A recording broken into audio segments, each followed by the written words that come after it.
The Queen, who is celebrating her Diamond Jubilee, opened a new session of Parliament in a very colorful ceremony this morning, steeped in history. Charlie D'Agata is outside Parliament. Charlie, good morning.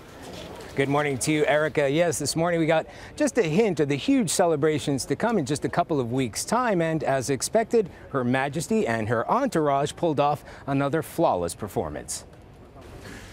It's one of those lavish ceremonies the British do so well. My lords, pray be seated. Full of pomp and pageantry, a nod to history and tradition, if outdated and ever so slightly ridiculous. This is, I suppose, in American terms, you'd say, this is prom day at Parliament. And this is when everyone puts on their glad rags and says, aren't we great? And in a way, you know, maybe they are. You could say keeping the great in Great Britain is what it's all about. At its heart, the state opening of Parliament is a symbolic reminder of the relationship between the Crown and the government. In her gilded, horse-drawn carriage, flanked by her household cavalry, the Queen makes her way to the Houses of Parliament. It's a task she's taken on since being crowned in 1953, through 12 prime ministers from Winston Churchill and Margaret Thatcher to Tony Blair and now David Cameron.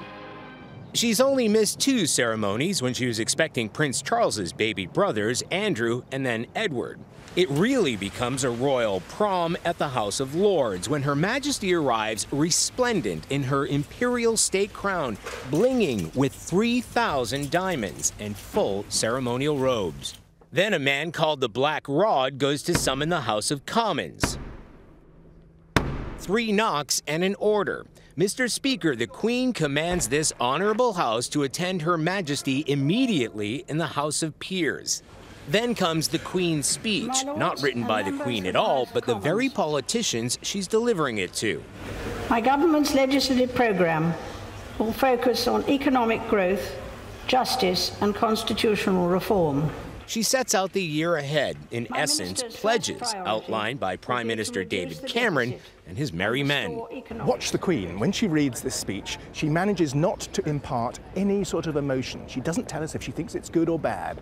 She just manages to do it brilliantly, objectively. And Prince Philip next to her, always grinding his teeth and holding onto his sword. He obviously hates it. If the Queen wasn't happy with the words that were put in her mouth, she certainly didn't show it. Of course, if she wants to have a quiet word with the Prime Minister, she only has to summon him to the palace in private. I don't know, Charlie. I always think it's good when people can put on their glad rags. I like that phrase. And the glad rags are out today. I know. They look good. Thank you, Charlie D'Agata from London.